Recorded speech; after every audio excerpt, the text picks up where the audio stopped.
Welcome back to the Joseph Graham Show, where we help you take your dreams to epic adventures and meet new cool people. I actually have been in Kasim's world for a few years. We have become friends, but I heard him on my friend Brian Bogart's show, Flipping the Lid. So check that episode out. And what drew me most to you is your authenticity and just how you treat people, and then also the aspects of I love watching and reading your long form content on Facebook. Like you're one of the few people I actually do that with. But for people that don't know you, like you're a marketing whiz, you've taken businesses, you've done a bunch of different things. Give us in your own words who you are and who you help. I'm the world's greatest failure, uh, which is a moniker I adopted, self-appointed, and it's something that's not self-effacing either. I'm actually really, really proud of it. Everything that I've done from an entrepreneurial perspective has just been failing forward to seal. I think that's John C. Maxwell's. Mhm. And so I've built four, seven, and or eight-figure businesses going on uh, five. And then I've got a handful of fingers and toes in a lot of different things, serial entrepreneur. And it's fun to talk about my successes, but for every success, I've had 50 to 100 epic failures. Who I help,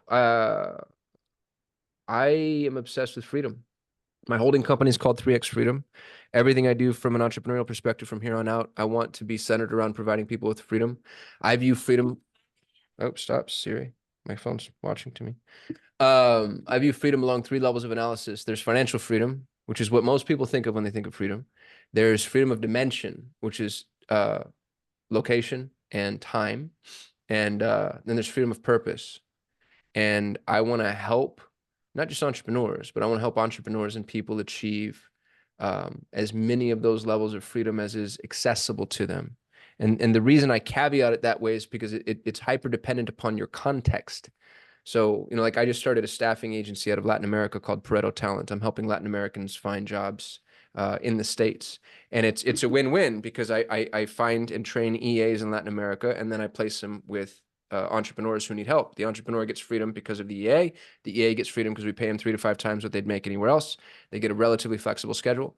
But the freedom available and accessible to somebody in Latin America is significantly ratcheted down when compared to somebody in an emerged nation, right? And so there are these realities that we have to contend with in life, and it's just not fair, is it? And it's not even fun to talk about or think about, but it is what it is.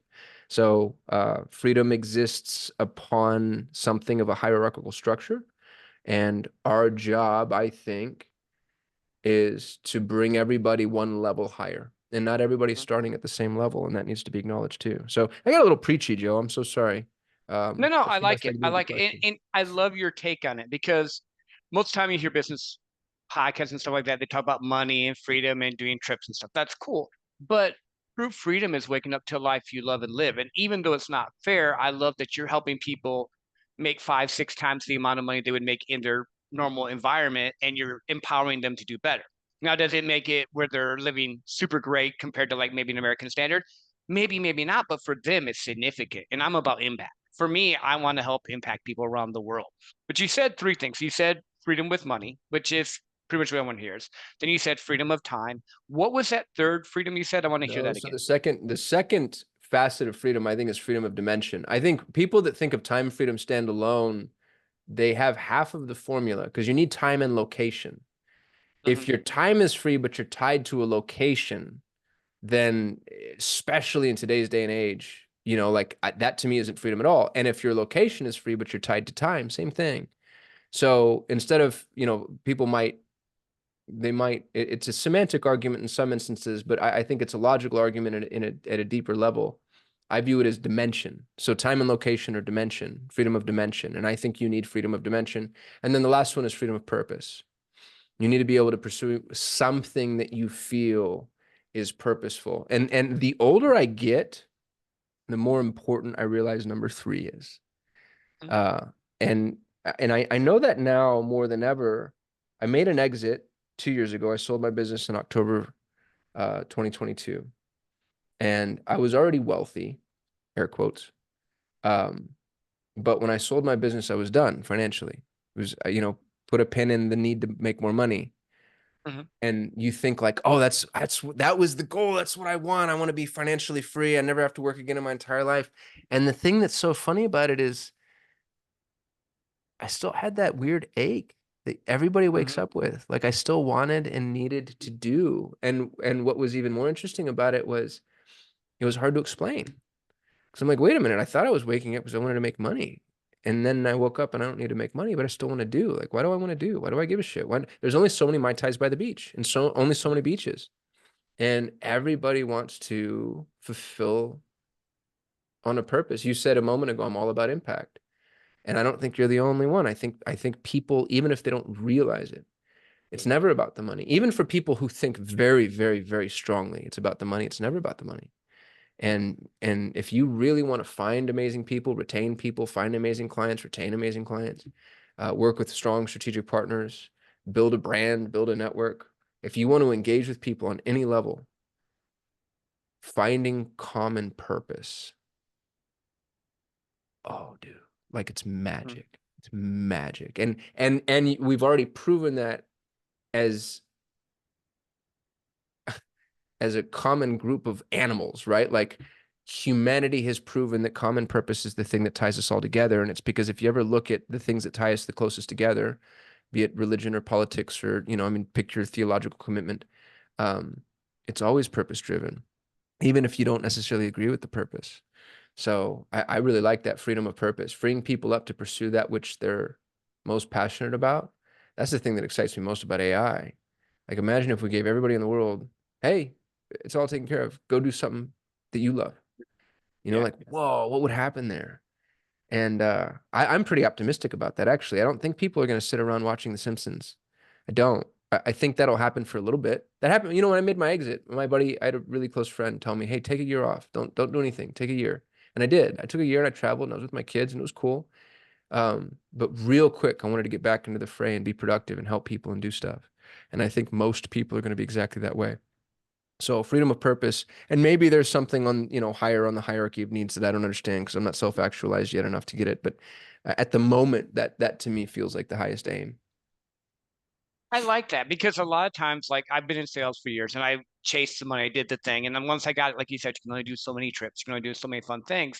But there's always that aspect of wanting to do more, help more, or like you said, purpose. So do we have it wrong? This is because I like how you think. Do we have it wrong? Do we think we chase the money thinking that's our purpose, find out it's not our purpose?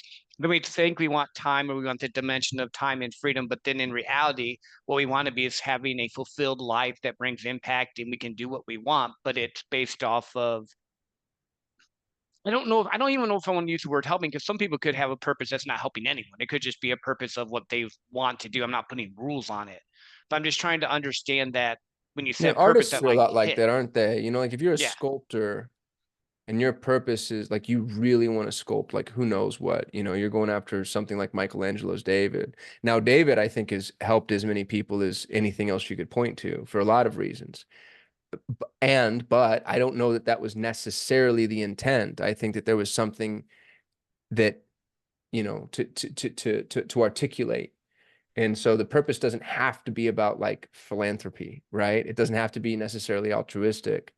I don't think we need to paint people into a corner like that. And interestingly, it's not altruism that yields the greatest results for humanity.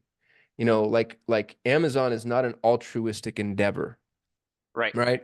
And yet it kind of saved the whole world during COVID. It did. You know what I mean? Like Apple's definitely not an altruistic endeavor.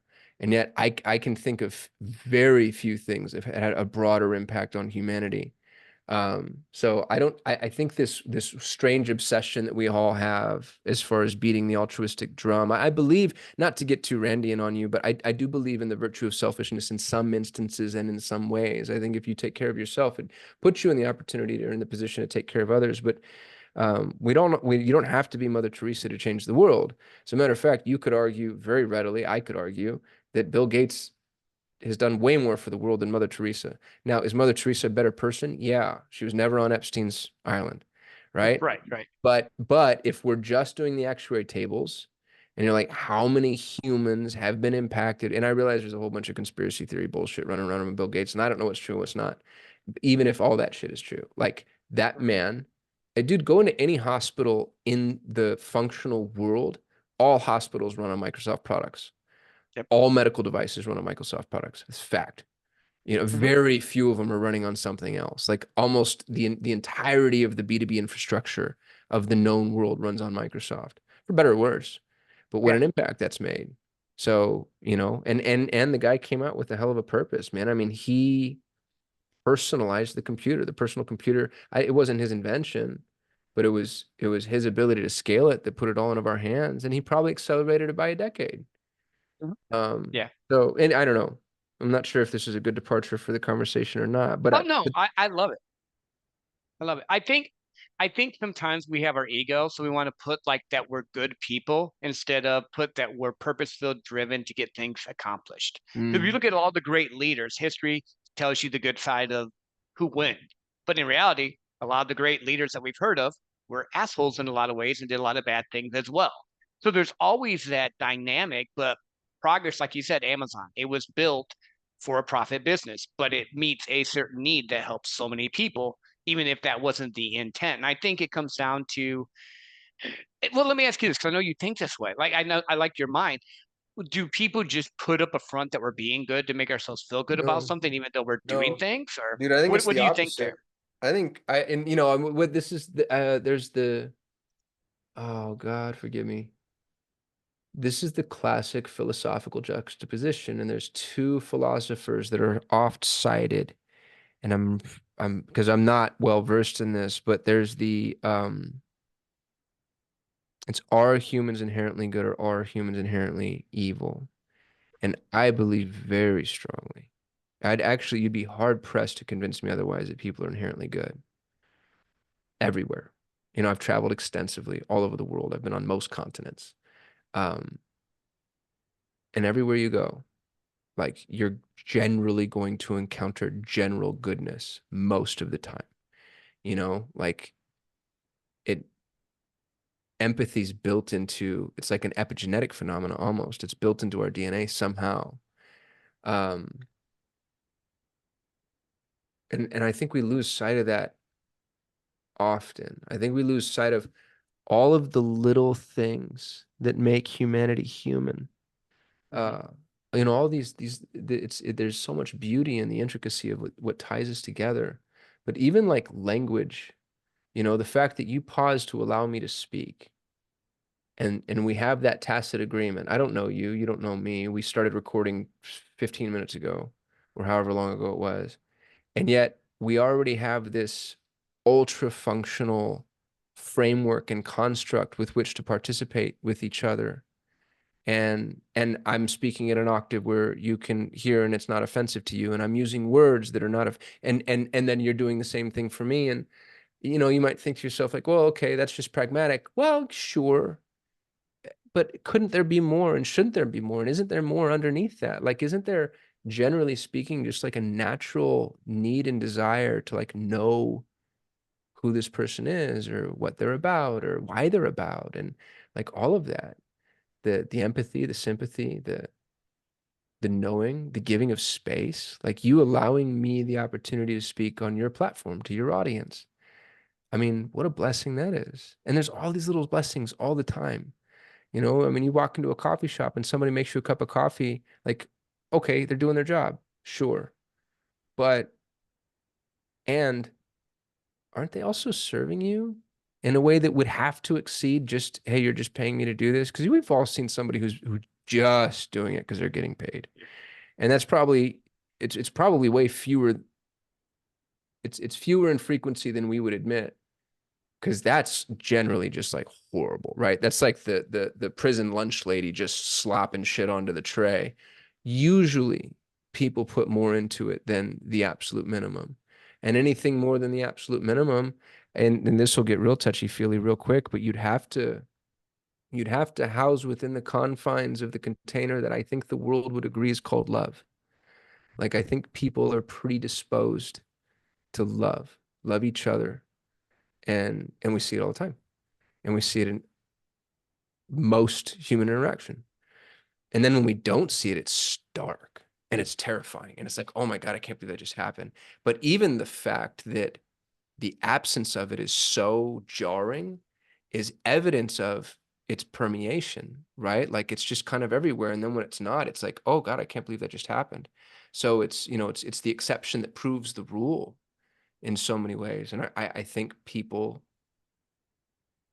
again, God, you're so hard pressed to convince me otherwise, which always scares me. Anytime I have an opinion that's so strongly held, I begin to get terrified because I realize that, what is it? The rigid tree breaks and the fluid tree survives the storm. And so I'd like to be receptive to the idea that maybe there's something I don't see, but no, I think people are generally good and people are predisposed to love. And I think so much of what we've chosen to characterize as negative tends to be, it's not even hate, it's usually fear. Like people like racism's a really good example. I don't think most racist people are hateful. I think they're fearful. It's in-group preference and novelty response. It's I just don't know you. I don't understand you, and so I'm afraid of you.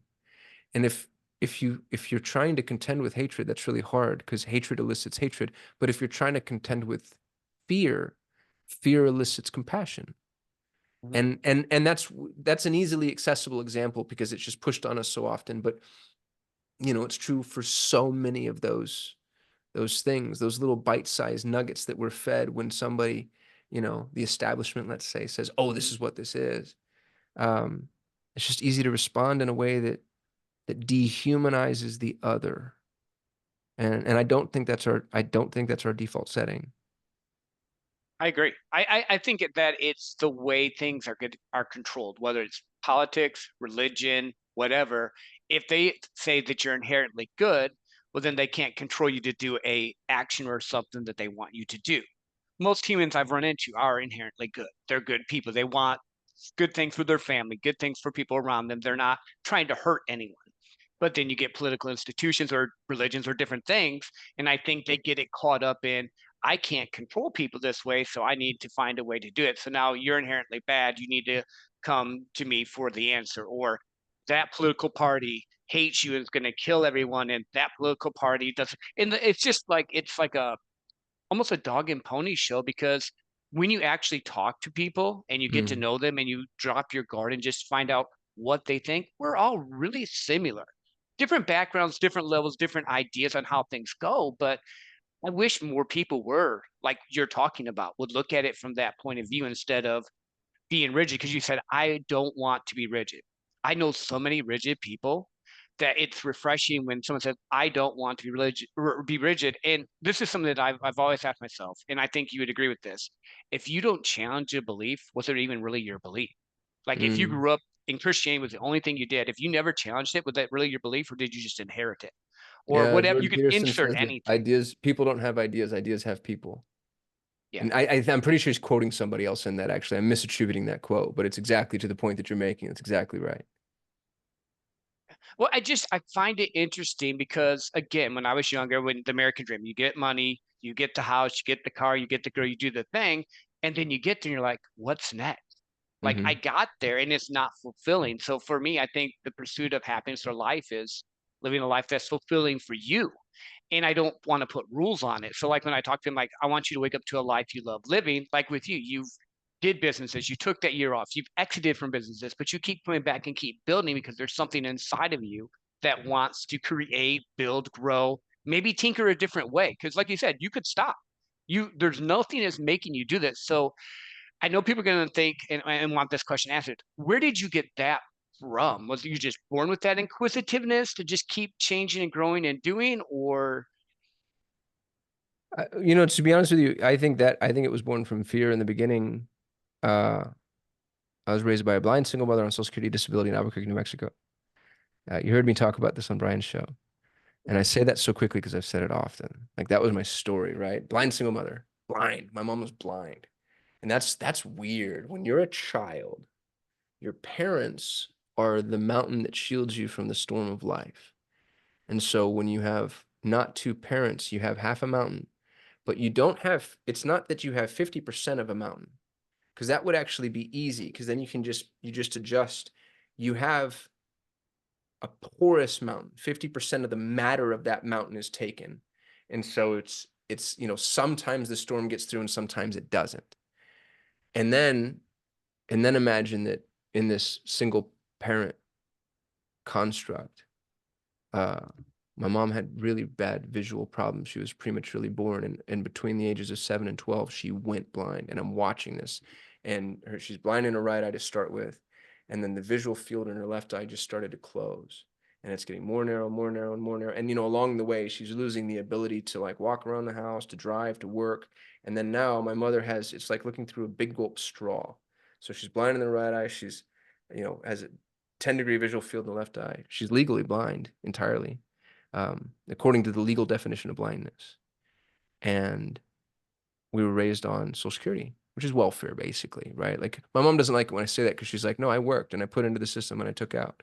That's okay. I appreciate that framework for her because she's absolutely right. And also, we live in a society that deemed it fit to provide somebody an income who couldn't work for it. And what a blessing that is. And what a reframe that is too, because I could say like, oh, I'm a welfare baby, but I could also say I'm a trust fund baby because I was given a place to live and food to eat by the trust that is the United States of America, right? Like Mhm. other countries don't have that. Like if I was in That's a Egypt, brilliant reframe. yeah, well, my father's Pakistani, so if I was in Pakistan, dude, there's children on the streets all over Pakistan, and they're Hmm. victimized, brutalized, put into Yeah. slavery, and horrific things we don't have to talk about. But here I am in this amazing country, cared for. And I didn't see it that way. Hmm. Obviously, I'm a kid. And but I'm raised by a blind single mother and Social Security disability in Albuquerque, New Mexico, which is just the armpit of America. Never go. Um, and I knew from the age of 7 I needed to be rich. So I was like, oh, money would solve all these problems. So you asked about the genesis, I think, of my thirst, let's say, or my hunger or my curiosity, and it just came from the fact that, oh, I know I need to be rich. Easy, obviously. And that to be honest with you, that's pretty good arithmetic. Like that's a pretty sound conclusion for that little 7-year-old to come through. It's like, yeah, dude, you need to be rich. If mom was rich, we'd be fine. If you were rich, you'd be good. And I got rich, and I got rich pretty quick. Uh, like I was a liquid millionaire at 30 years old. And other people have done that faster, but I'll tell you why I'm so proud of myself there. Because a lot of people that have done that faster, it's the gap in the gain, right? Like Dan Sullivan. Like, man, I sure started pretty far back, you Hmm. know? Um, and I'm not trying to compare, but I'm trying to say, like, I think I did that about as fast as I could do it. And I made some big mistakes along the way, and I had a financial meltdown at 20, and it was hundreds of thousands of dollars in debt at 22, house foreclosed on, car repossessed, living in a literal heroin den. Um, and then I dug my way out of that, and that was harder. It was harder to go from hundreds of thousands of dollars in debt to zero than it was to go to 0 to 1 million. So like I traveled the journey twice as far as people would assume, but I'm only celebrated for the second half. And I think we do that very often for people. And if you're listening to this, um, there's so much more you have to be proud of than people see, right? Like getting from hundreds of thousands of dollars in debt to zero. I really mean this. I bet you that was 10 times as hard as getting from 0 to 1 million. So if you've done that, know that you're actually more resilient, stronger, more capable than a millionaire. And I'm a multimillionaire telling you that. Like that is a fact. It was 10 times. I had no resources. Nobody wants to help you. The institution that is the financial underpinning is against you. Hmm. Truly, completely, totally, massively against you. It's such an uphill battle. So if you've gone from any amount of negative to zero, if you've done just that, 0 to 1 million, I'll tell you, it gets easy. Now, some of that is your own internal thermometer. Are you even accessible to receiving beyond that? Because some people's thermometer is set to zero. And that's a fun game to play with yourself, learning to reset your thermometer. I don't know that I have advice there, but I'd say just make that your task and you can do it. And No, then go ahead. money didn't Sorry. it didn't do what I thought it would. You know what to do it. And that's true and it's not true. I'm sorry I keep talking, dude. I'm answering this question as I speak. I'm No, I rambling a love it. little. Please keep going. Keep going. That's great. There I do feel safe. is the truth. So I guess on one level, it did give me what I wanted, which is safety. I feel safe. I know like I'll always have a place to live. My children will always have a place to live. I'll always have something to eat. You know, I mean, I'm massively insured because I'm such a freaking prepper and I'm so paranoid. So money did do what I thought it would, provide me with safety. What surprised me was how that's not all I wanted. Mhm. And that's when I got to like, oh, you know, and that's Maslow's hierarchy of needs, right? Like once you have safety, and I don't know all of them, but once you have safety and security, then you start to travel up. And I guess that's the journey that I'm on now. No. Well, but it makes sense because, like, I grew up in the country. I grew up poor. I remember my mom giving me a cup of tomato soup without milk, with water, because that's what we could do. And her and my dad didn't eat that night.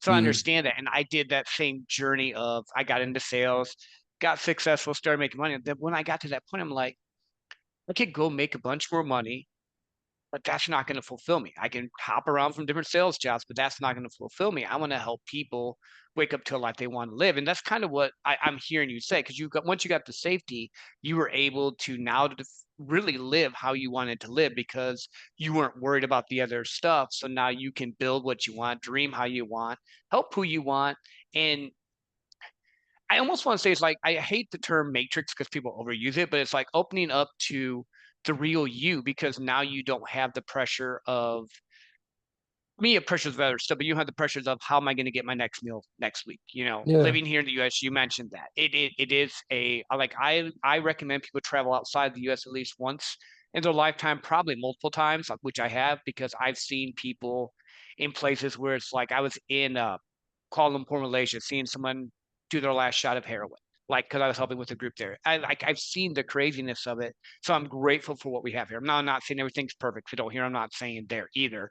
But I think once you get to a place where, like you said, wherever your comfort level is, you can start doing what you almost want to do, which is okay to be selfish in that. Because a lot of times when you do that, you end up helping and impacting more people than if you're just trying to go out and say, I'm helping people. Mm-hmm. Isn't that true? Yeah, there's the weird desperation to be a good person. It ends up having such a shadow, you know? Whereas if you just pursue your natural purpose, you're going to help people as a byproduct of what you're doing. Sometimes you help people just by being you.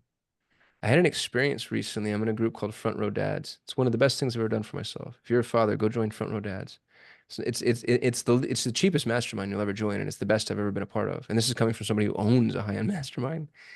Uh, I was at Front Row Dads at an event in Miami, um, and I had one of the most vulnerable experiences I've ever had.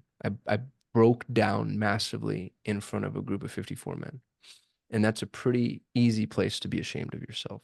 You know, like you can get just, there's a lot of, especially for men, there's a lot of baggage when it would come to that, doing that in front of those people especially.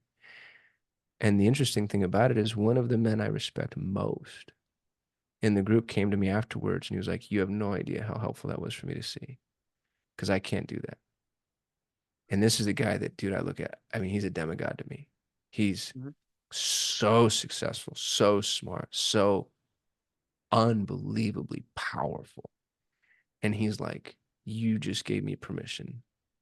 And wow, you know what I mean? Like in my weakness, in the weakest I've ever been, maybe, probably not, but um, like just me being me. And you just being you. If you're like really you, if you're the authentic you and you're at the grocery store and you're bagging your own groceries and you're just being kind and vulnerable and authentic, and somebody sees that, like you give them permission to do that same thing. And we can all do that. It's amazing. You know, you said that, and I've dealt with a lot of different. I've been in a lot of different men's groups and been around men and all, and it's like there's this stigma of opening our emotions unless it's happy or anger. And I think that I loved what you said there. You gave someone, even without trying to give the gift, because you were vulnerable, it helped someone that you looked up to be able to be comfortable or open to a place that he wasn't able to at that point. And I love that aspect of it. I think it almost comes down to this. I want your thoughts on it. It almost comes down to taking it back to the basics of humanity, of helping people, getting a tribe or a group of people around you that works for where you're at, what you're doing. Like, because you have to have some. understanding of each other. It's not going to work if you're completely polar opposites. But how much has, because you mentioned masterminds a few different times, how much has having the right group or the right people in your corner, and I'm not talking about the fanboys or fangirls, which I'm sure you had to deal with, but the right people speaking into your life helped impact you, or was that something that you did after you already were successful? Because I know there's different ways people get there. Dude, I wouldn't have anything if it weren't for other people. Everything I have, I've had the same business mentor since I was 19 years old. So I'm 39 now. For 20 years, I've had the same man, massively successful. He's bought and sold 40 banks. He's an M&A guy. He was the CFO and COO of one of the largest privately held banks in the world. Uh, and he just took me under his wing. And why would he do that?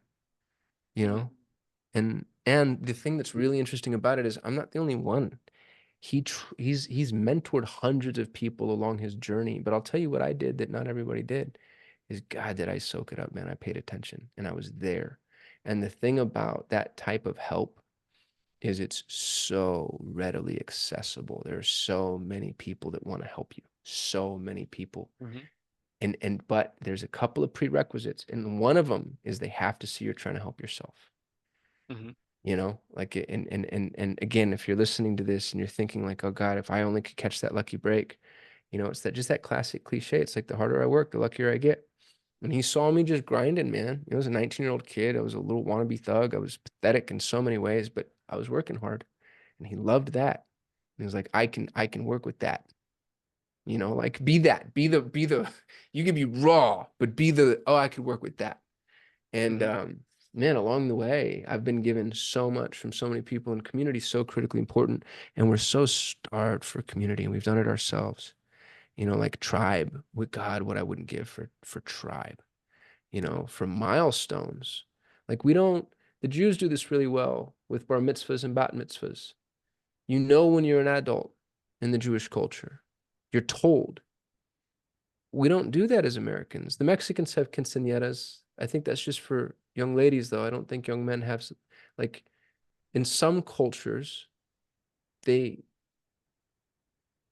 they help guide you in that way. The Mormons do this really well. The Mormons go on a 2-year mission trip. And dude, man, I'm because I'm in Arizona, know a ton of Mormons, and I see so few things from a societal perspective that have a greater impact than that. So impressive. At the prime of your life.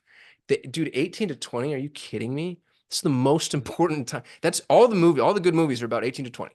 You just got out of high school, you're about to go into college, you're still a kid, but you're also an adult. You get to do everything, but you like there's no repercussions. You take some poor child at the absolute peak of what should be the most fun, and then you say, actually, you know what? You're gonna go serve.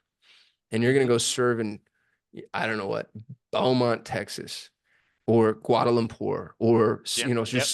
just some armpit. Or I actually know some buddies that have had some pretty good mission trips too in some cool places, but not always. And I'll tell you the thing about, you know, not espousing Mormonism. I don't know anything about it theologically, but everybody I've encountered that did it is better for it. Mhm, And and they know themselves. Like that's the milestone. I did it. I did it. And that's so integral to tribe, to knowing, like, because now we're all a part of this thing, and you get to say like, oh no, and that's one of the first questions, right? Like if you're in a Mormon community, oh, where'd you do your mission? mhm. And now oh, you're a grown ass man. You did your mission. Yep. You're a grown ass man. Good job. Well done. I don't have that to give my sons. Like, and I think that that's so, so, so critically important. I think that's where we're seeing this interesting swing back to religion.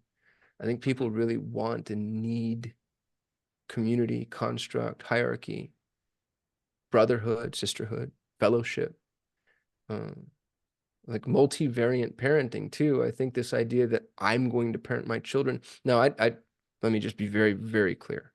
I don't think the government should help me parent my kids, but I agreed. think other people 100%. should. Mhm, Like I'd love to be in a community where there were other adults offering my children alternative perspectives. I don't know everything, you mhm, know, and they're not always going to want to come to me with shit. So yeah, man, God, do I miss community? Do I wish I had that? And masterminds are just a way of paying for it. It's artificial.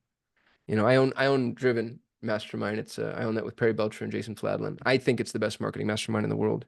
Other people might disagree with me. They're wrong. Uh, but you have to be 30 grand to be my friend. You Hmm. know, if you pay me, it's 30 grand now. It's probably gonna go up every year because we're awesome. If you pay me $30,000, I'll be your friend. And if you stop paying me $30,000, then you stop showing up to my parties. Like that's not Yep. community, right? Community is I love you forever. So, Yeah. and you know, there's a practicality behind it because the mastermind events are so expensive, and we bring these big Hmm. badass speakers, and we have all these amazing, you know, benefits and perks. Um, but no, I think to find and engage in community is absolutely critical to the human experience, and I can't tell you that I've done that very well. I think you said a lot of stuff there, and I'm just sitting here and I'm like, and I think that's the human experience. We want community, we want things. And I'm gonna separate the two. So if you're building a business, doing marketing, doing stuff like that, I have no problem paying to do things, to learn skill sets, levels, different things that's gonna happen in a mastermind in that setting. But what you're talking about is almost, I want to call it a brotherhood. And I'm really into history and like that type of stuff.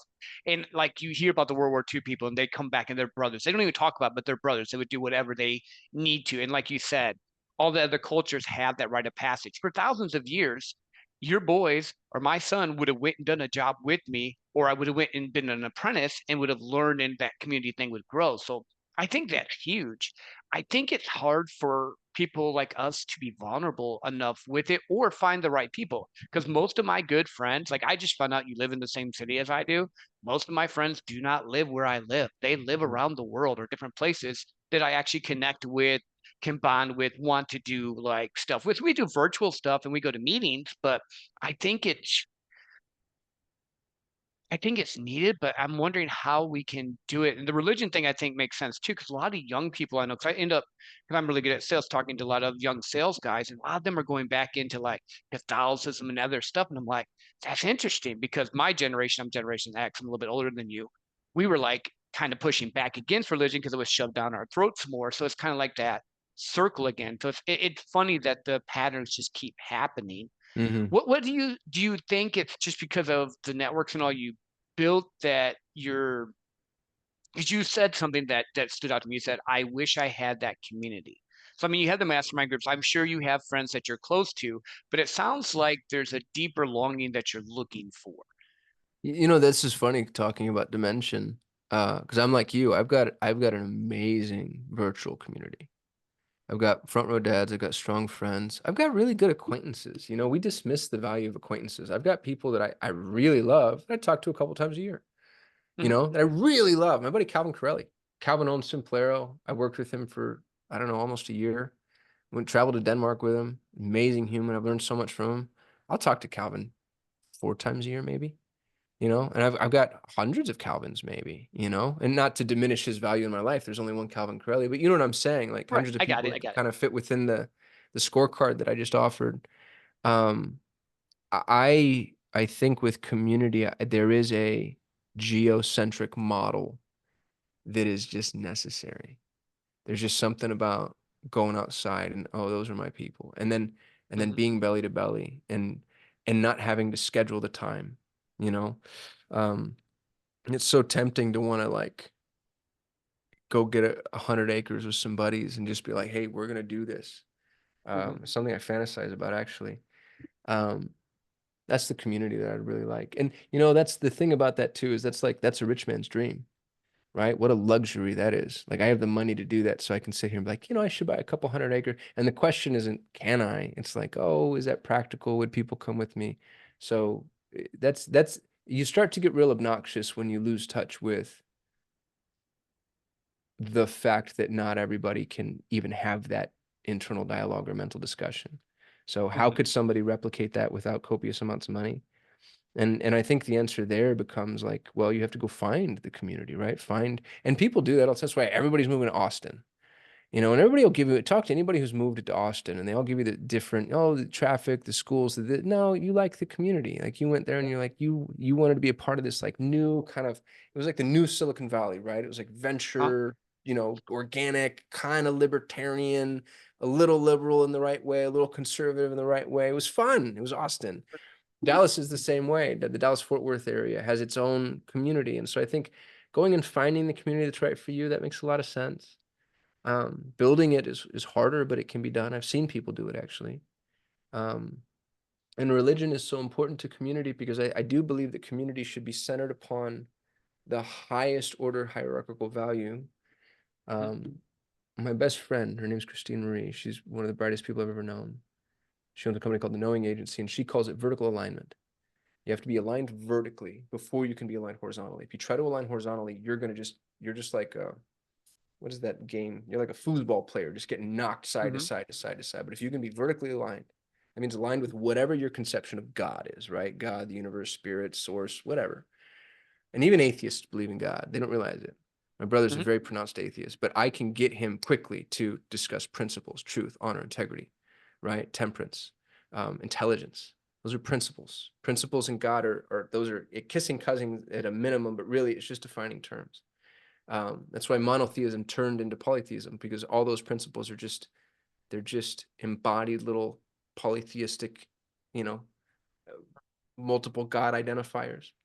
And so the vertical alignment is where you would want to stake your community. If we were building a computer program for building community, it would have to be vertically aligned. And then from there it trickles down, and then it becomes, about some of the maybe the more practical things, like where are we going to be, where are people ranked socioeconomically, how is it that we're going to educate our kids, how old should the kids be. You want to be in a community with people that are of different ages to a degree, but not so much that there's nothing. Like, I don't want to be in a 55 and over community, right? Because I've got a 7 and a 9-year-old, and that doesn't make any damn sense. And so anyway, I went far afield with that one. I hope you have a good editor. You can just chop up all the shit I'm saying. no, I like it. See, here's the thing. I don't like podcasts that are like linear boringness, the same 5 questions. I like getting into the mind of the person I'm talking to. So this to me is great, and it's my podcast. People will listen to it or they won't, and I'm happy with it. That's how I look at it. But I love the idea of community because I think you mentioned some stuff that just popped out to me. One, yes, you have to be kind of socially, economically there. That way there's not a pull, Hmm. either or. You have to have that same age range. Like I have a 9-year-old, so that makes sense. But I also have a 19 and a 21-year-old because we had a, well, I call her a surprise baby because later on in life we got pregnant again, not thinking we were going to. It's great. It works out. And then religion is huge, or at least understanding of religion. Maybe you don't have the exact, like I have friends that are Christian, Muslim, spiritual, Buddhist, whatever. Like, but I have an understanding of I'm cool with them, with what they believe, what I'm believing, but I'm very inquisitive. There's other people I know that are very set. They have to be Christian or they have to be Muslim. Or they have to be this because that's what they're locked in on. So I was finding the right group of people for you. But the more people that I run into, like in business and life that have become successful, seem to look at these ideas more because I think I don't want to use the word graduated because I know a lot of really cool, hardworking, blue collar people that I love to death. Like they're really good friends of mine. But it's like we have the ability and time to think about this stuff. So I think we bring it up more. Hmm. I think you're right. Well, that's the hierarchy of needs too, right? Like once the baseline need is met, then you can move up one layer, one level. And then once that need is met, then you can move up. And once that need is met, and so on and so forth until you're self-actualized and you realize that you are the living God, I guess. That's where that's supposed to go, right? Um, so it's probably obnoxious to watch from an objective viewpoint because we're all on the same journey, having the same conversations, and it's so rote and so routine and so predictable. That's the other thing that's so funny. And I get embarrassed if I really spend too much time thinking about it, just how predictable everything that I feel is. I'm 39 years old, I'm about to be 40, and dear God in heaven, is my midlife crisis just not the most predictable thing I ever encountered. But here I am, right at the crossroads, and I'm like, wow, Yeah. should have seen this coming. Um, yeah, life's funny that way. It's so predictable, and yet it still takes us by such surprise. Yeah. Well, I think it's because when we're young, we think we have all the time in the world. And as we get older, we're like, we don't have as much time as we realized. Yeah, that's And then true. it's like, what do I really want to do? Like, I've been thinking about this. I'm 47, so I'm a little bit older than you. And I've been thinking about what is it that I am going to do with my life? What do I want to do? Because, like, my sister died of cancer last year. She was 48. So I was talking to my wife about this. I'm like, 47, she had a year left and she didn't even know. Did she do everything she wanted to do? Did she Mm, go do the things with the people she loved? What is it? And that puts me back into that mortal state of because again, I've been in business and sales and all for 20 years. So I've been rolling and going and doing the things that I do. And it just made me pause and go, what is it that I really want out of life? And what I found is great conversation, travel when I want to, and just doing things that make me happy And that's cool because I can make money. I'm not worried about making money at this point. I know I can go plug and play in a sales role if I need to, or I can coach people or do whatever I need to do. And now it's like, how do you for me right now, time is the biggest thing. Like I want to live to be 120. I'm trying to do everything I can just to be healthy and do that. So I'd have a lot of time left, but still that's a blink. How are you gonna be I don't even know if I care about how I be remembered, but I want to care about how people felt when they were around me or knew me. I think that's kind of the thing I'm going through right now. Yeah, I love that. I think that's a good way to approach the day. You know, how's this day going to impact somebody else and how's it going to be remembered? Yeah, because I mean, at the end of the day, they're not gonna remember all the great things we did. They're gonna remember how we made them feel. I know that's cliché, but they are. They're gonna remember whatever it was that you or I made them feel like in the moment when we were around them, or they read our content, or they listened to the show, or whatever we've done. Yeah, no, I couldn't agree more. I love that. Well, we've been jamming for a while. I know people are like going, "Where can we find him?" So drop the info so they can connect with you, my friend. Yeah, it's you can go to kasim.me, KASIM.me.